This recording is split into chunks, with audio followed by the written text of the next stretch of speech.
하라는 공부는 안 하고.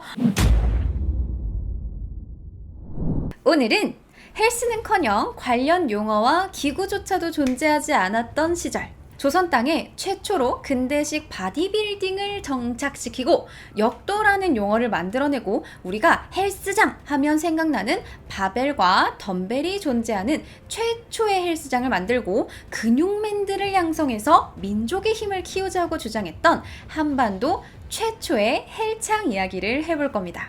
여러분 혹시 3대 500이라는 말을 들어본 적 있나요?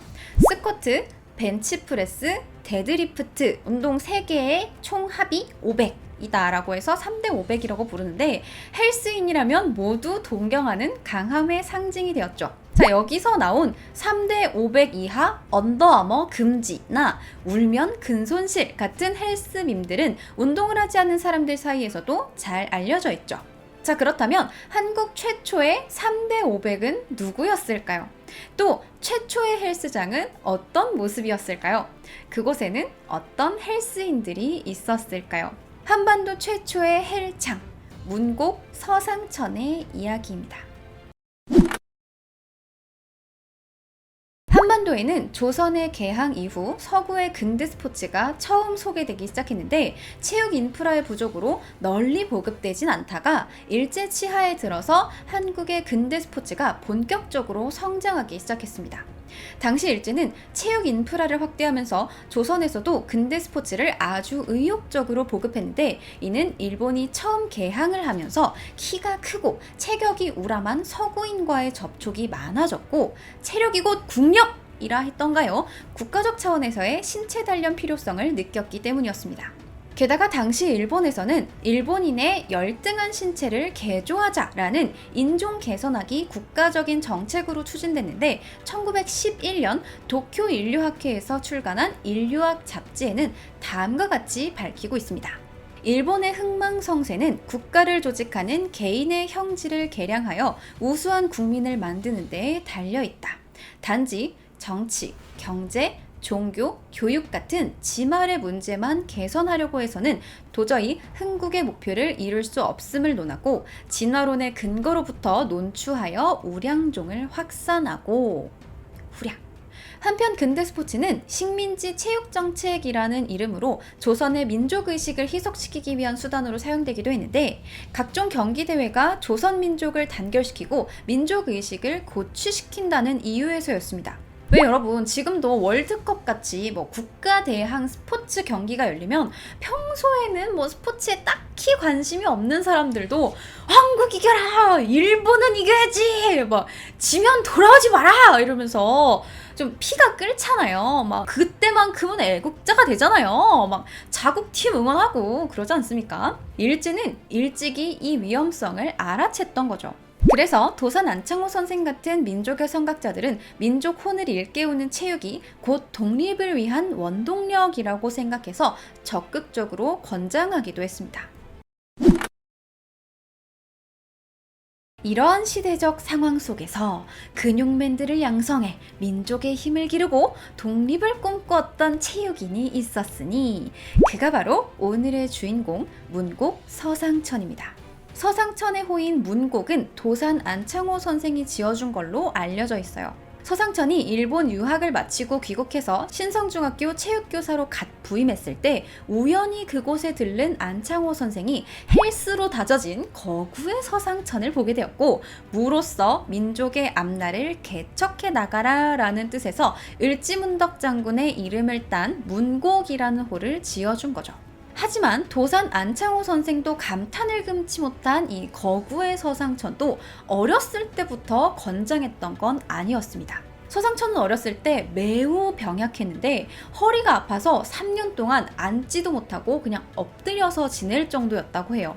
게다가 소화병과 피부병까지 앓아서 거의 종합병동이나 다름없었죠.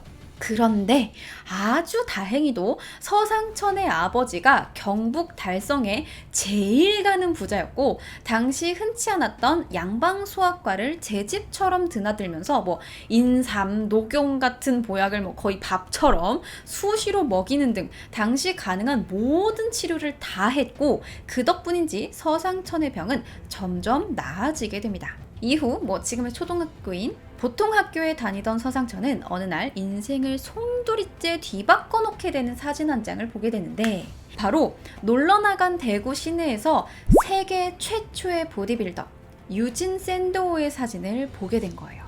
1867년에 태어난 유진 샌도우는 세계 최초의 보디빌더이자 당시에는 세계에서 가장 아름다운 몸을 가진 남자로 불렸습니다. 지금까지도 보디빌딩의 아버지로 추앙받는 등 그를 빼놓고는 보디빌딩의 역사를 설명할 수도 없을 정도죠. 유진 샌도우는 19살 때부터 타고난 힘을 장기로 서커스 차력쇼에 서기 시작했다고 합니다. 물론 그전에도 힘께나 쓴다는 스트롱맨들이 서커스에서 차력쇼를 보여주곤 했는데, 보통 스트롱맨이라고 하면 여러분 무게를 많이 들려면 배심도 있어야 되니까 배도 약간 이렇게 꿀단지가 있고 몸도 이렇게 전체적으로 이렇게 둥글둥글한 그런 이렇게 장사 체형인데, 이런 스트롱맨들 사이에서 유진 샌도우는 처음으로 약간 고대 그리스의 조각상 같은 육체미를 선보였던 거죠. 샌도우가 그리스의 조각상 같은 몸매를 가지게 된 건 우연이 아니라, 해부학을 전공했던 샌도우는 실제로 박물관에서 대리석 조각품의 비율을 측정해서 특정 부위를 고립해서 의도적으로 발달시켰던 겁니다. 현대적인 의미의 보디빌딩이 시작된 거죠. 이런 샌도우의 아름다운 체격과 균형미는 당시로서는 파격에 가까웠는데, 평소에는 그냥 마른 사람, 아니면 뚱뚱한 사람, 우락부락한 근육의 스트롱맨들만 보다가 조각상 같은 몸매의 사람이 딱 하고 나타나니까 얼마나 충격이었겠어요. 자, 이렇게 남자 몸매의 새로운 지평을 연 유진 샌도우는 또 보디빌딩 훈련법이 담긴 서적도 5권이나 출간을 했는데, 바로 우리가 지금 헬스장에 가서 씨름하는 이 바벨과 덤벨을 통한 현대식 보디빌딩을 고안하고 운동 이론을 체계화하고 보급했던 겁니다. 참고로 여러분, 덤벨이 무슨 뜻인지 아세요?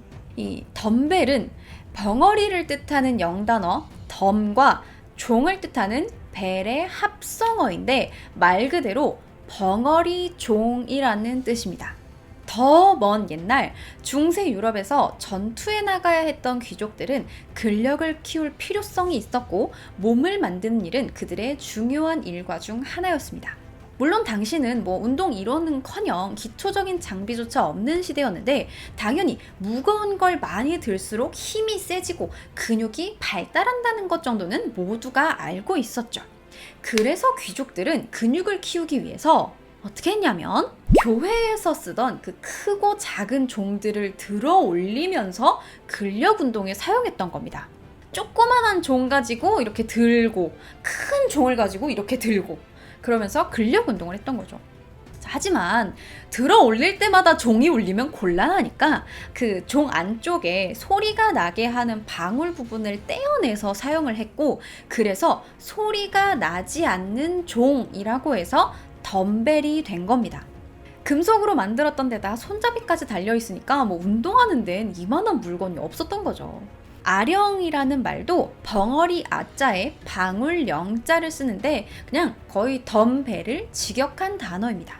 이렇게 덤벨이라는 말이 생긴 이후 중량 운동을 하는 데 쓰는 쇳덩이들을 모두 그냥 퉁쳐서 벨이라고 부르기 시작했고, 바가 있으면 바벨, 주전자처럼 생긴 건 캐틀벨이라고 부르기 시작했던 겁니다. 유진 샌도우 이후의 보디빌딩은 하나의 산업으로 자리 잡기 시작했고, 바벨과 덤벨이 불티나게 팔려나기 시작합니다. 또 유진 샌도우를 이야기할 때 잊어서는 안 되는 아주 중요한 사실은, 그가 아나볼릭 스테로이드가 발명되기도 훨씬 이전에 활약했던 아주 내추럴 보디빌더라는 거예요. 이렇게 보디빌딩의 초석을 닦은 유진 샌도우를 기리기 위해서 지금도 세계 최고 권위의 프로 보디빌딩 대회인 미스터 올림피아의 우승 트로피를 샌도우라고도 부르죠. 아무튼 초등학생이었던 서상천에게 유진 샌도우의 모습은 엄청난 충격이었고, 어려서부터 허약하던 서상천은 강한 육체를 선망하게 됩니다. 이렇게 강한 육체가 되기 위해선 어떻게 하겠어요? 우선 서상천은 매일매일 달리기에 열중했고, 일본에서 번역해 들어온 샌도우의 체력 증진법을 어렵게 구해서 이걸 보면서 열심히 공부를 하게 됩니다. 운동에 푹 빠진 헬린이가 된 서상천은 또 부잣집 막내 아들이니까 얼마나 잘 먹었겠어요. 프로틴을 그 당시에 풀떼기만 먹었을 텐데 아주 그냥 소고기, 닭고기, 뭐 인삼, 홍삼 그냥 때려 부었겠죠. 나날이 벌크업을 해서 고등학생 무렵에는 아주 위풍당당한 체구를 갖게 됐고 뭐 축구, 정구, 육상 등 온갖 체육 종목에서 두각을 드러내며 만능 스포츠맨이라고 불렸습니다. 자, 한편 고등학교를 졸업한 서상천은 의대에 지원했지만 운동을 너무 열심히 한 탓인지 낙방하고 말았고 다시 대입을 준비하면서 열심히 영어 공부를 하게 됩니다. 자, 영어 공부를 열심히 해서 재수에 성공하나 했는데 그 열심히 공부를 해서 영문 독해가 가능해진 서상천이 집어든 책은 다름 아닌 유진 샌도가 쓴 웨이트 트레이닝 원서였습니다. 하라는 공부는 안 하고 자 이제 원서도 읽을 수 있겠다. 각종 웨이트 트레이닝 서적을 섭렵하면서 헬창 테크트리를 타던 서상천은 심지어 금강산에 입산해서 이 샌도우의 아령법을 수련할 결심을 하기도 했는데 뭐 가족들의 반대였던 건지 뭔진 알 수 없으나 포기하고 일본으로 유학을 가게 됩니다. 서상천은 1922년 20살의 나이로 도쿄 물리학교에 입학했습니다. 체육을 좋아하긴 했지만 뭐 평생 업으로 삼을 생각은 없었기 때문에 뭐 과학을 전공하려고 했던 거죠. 하지만 서상천은 1학년을 마치고 일본 체조학교로 편입해서 아예 체육을 전공하게 됩니다. 물리가 안 맞았던 걸까요? 정부가 발벗고 나서서 전 국민의 체육을 장려하는 분위기의 일본 사회를 보면서 체육에 대한 기존의 생각을 바꾸게 된 거죠. 또 문곡은 훗날 본인의 저술 제일 허약하였었다에서 이렇게 밝히고 있습니다. 조선에 있을 때는 내 자신만을 표준하기 때문에 체육이란 일생 전문할 것은 아니라 하였으나 그들의 체육을 장려하는 의의와 체육에 대한 정신을 이해할 수 있을 때 나는 내 자신의 허약도 허약이려니와 우리 조선인의 허약을 생각하지 않을 수 없었던 것이다. 그러므로 나는 쾌연히 체육 방면에 나섰고 후랴. 서상천이 편입한 곳은 오늘날 일본 체육대학의 전신인 일본 체육회 체조학교라는 체육교원 양성소였습니다. 이 체조학교는 도우키치로 히다카라는 전직 군인이 설립한 학교였는데 일본군에 복무하면서 많은 유럽 군인들을 만났고 우람한 유럽인들에 비해서 왜소하고 약한 일본인들의 신체에 비애를 느꼈던 겁니다. 특히나 당당한 풍채의 지휘관이 없는 걸 매우 안타깝게 생각했죠. 따라서 일본인의 열등한 신체를 개조하자라는 인종 개선학을 내세우면서 1891년 대일본 체육회라는 단체를 만든 겁니다. 아무튼 이러한 배경을 가진 학교다 보니까 규율은 군대처럼 엄격하고 교과 내용은 매우 다양하고 알찼다고 해요. 그래서 이 학교만 졸업하면 당시 세계적으로 유행하던 서양의 운동법과 체육 이론은 물론 유도, 검도 같은 일본의 무도까지 모두 섭렵할 수 있었죠. 서상천은 일본에서 체육학교를 다니면서도 영국에서 발간하는 스트렝스 앤 헬스 월간지를 정기 구독했고 중량 운동에 대한 원서들도 섭렵했습니다. 그렇게 1925년 22세의 나이로 유학을 마치고 귀국한 서상천은 신성중학교를 거쳐서 휘문중학교에서 체육교사로 부임한 뒤 11년간 체육교사로 재직하게 됩니다. 그리고 휘문중학교에 부임해서는 첫 해부터 역도부를 만들어서 아주 본격적으로 헬스를 보급하기 시작하죠. 특히 서상천은 한국 최초로 덤벨과 바벨 등의 운동기구를 들여왔는데 당시 체조에다가 중량 운동을 가미한 최신 운동법인 보디빌딩 엑서사이즈라는 책을 읽고 백방으로 노력해서 여기 사용되는 전문 웨이트 기구 등을 해외에서 들여왔던 겁니다. 대단하죠? 학생들의 증언에 따르면 서상천은 체격이 육중에서 겉으로는 둔하게 보였지만 체육 시간에는 마치 비호와 같이 날쌔고 체조기구에 올라 각종 기계 체조 기술을 거침없이 선보이며 보는 사람들이 모두 깜짝 놀랐다고 합니다. 또 우연한 기회에 영어를 또 가르치게 됐는데 이 원서를 읽을 정도니까 얼마나 또 영어를 잘했겠어요. 영어 실력 또한 뛰어나서 학생들로부터 경애의 대상이 되었다고 합니다. 운동만 잘하는 줄 알았던 체육 선생님이 영어도 엄청 잘하니까 얼마나 멋있었겠어요. 자, 그렇게 1926년 11월에는 일본 체조학교 동료였던 이규현, 이병학과 함께 종로에 있는 자신의 집에 조선체력증진법 연구회를 조직하고 집 일부를 체육관으로 개조해서 중앙체육연구소를 창설했습니다. 바야흐로 조선 최초의 헬스장이 종로에 오픈하게 되는 순간입니다. 이때 헬스장의 모습은 당시 서울 시내에서 흔히 볼 수 있는 초가지붕 형태의 가정집이었는데, 안으로 딱 들어서면 문간방, 안방, 부엌 등 거주 공간이 있고, 그 안쪽에 20평 남짓한 곳에 마루를 깔고 평행봉, 뜀틀, 철봉, 링 등 각종 기계체조 기구와 역도용 바벨이 있었다고 합니다.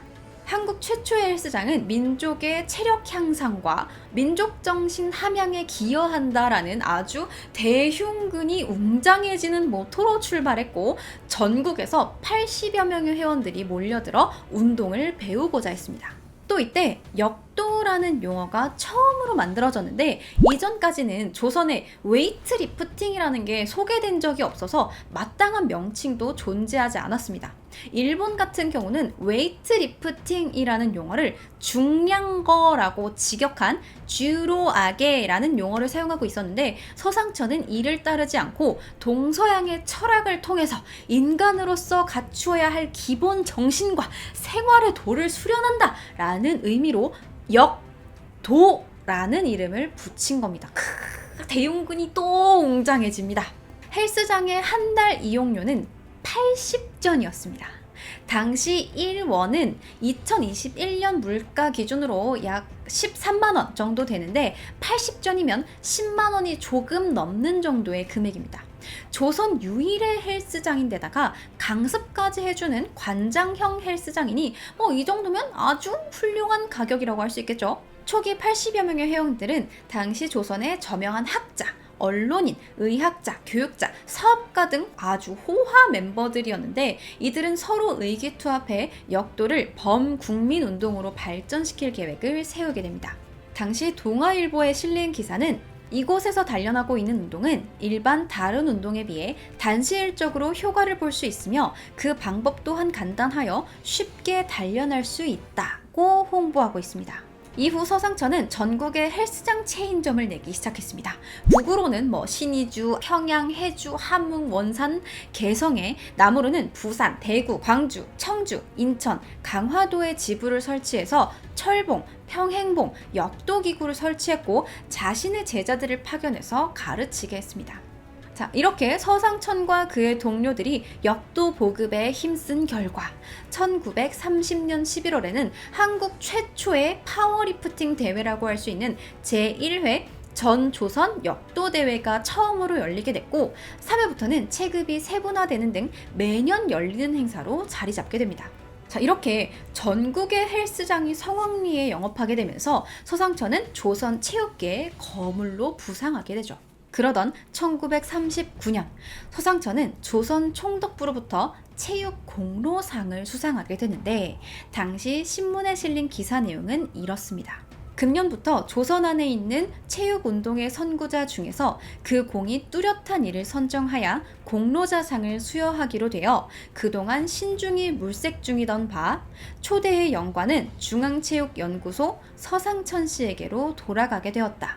그래서 금 4일 오후 1시에 조선총독부 제2회의실에서 열린 체육협회회 석상에서 동협회 회장대리 김사회 교육과장으로부터 공로상과 부상, 금 100원을 수여하였다. 부상, 금 100원, 100원을 수여하였습니다. 기사 내용만으로는 단순히 그의 체육적 업적을 기리는 상으로 보이지만 사실 총독부에게는 또 다른 속내가 있었습니다. 일제는 상을 주기 한 해 전인 1938년 조선 내에 존재하던 체육협회들을 강제로 통합시켜서 일본인들에게 실권을 넘겨주었는데, 이때 조선체육회는 와해되었고 역기연맹은 조선중량거연맹으로 개칭하게 됩니다. 이와 동시에 당시 조선 체육계의 영향력이 막강하던 서상천을 포섭하고 회유하려는 의도를 가지고 있었던 거죠. 한편 중일전쟁이 한창이던 1930년대 후반은 일제의 민족 말살 통치와 사상 탄압이 극심하던 시기였어요. 중일전쟁 이후 윤치호, 이광수, 신흥우, 유억겸 등이 노골적인 친일로 돌아섰고, 이때 조선 내 대부분의 실력 양성론자, 민족 자강론자 등이 독립을 포기하고 친일로 돌아섰습니다. 안타깝게도 서상천 또한 이때 실력 양성론을 포기하는 모습을 보여주고 말죠.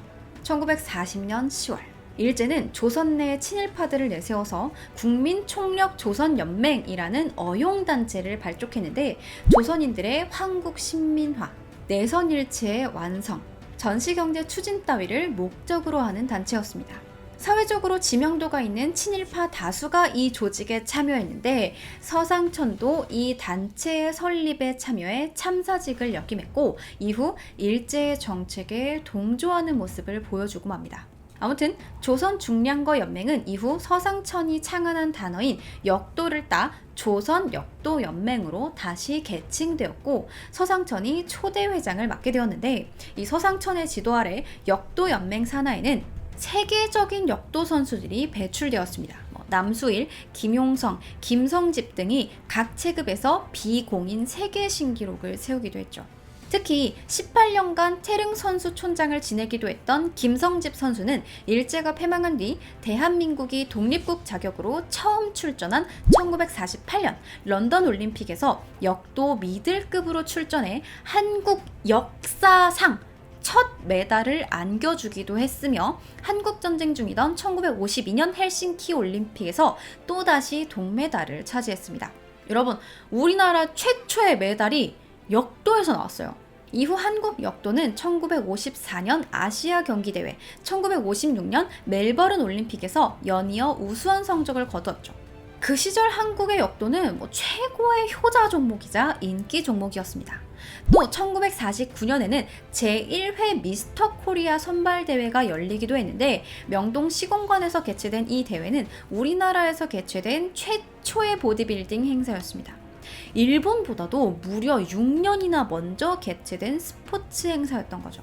하지만 이듬해 터진 한국전쟁으로 명맥이 끊기게 되고 보디빌딩계는 암흑기에 접어듭니다. 그러던 1991년 보디빌딩이 전국체전 정식 종목으로 채택되면서 급격한 발전이 이루어졌고, 전설적인 보디빌더 한동기 선수가 1993년 세계 보디빌딩 선수권에서 한국인 최초로 우승을 차지했죠.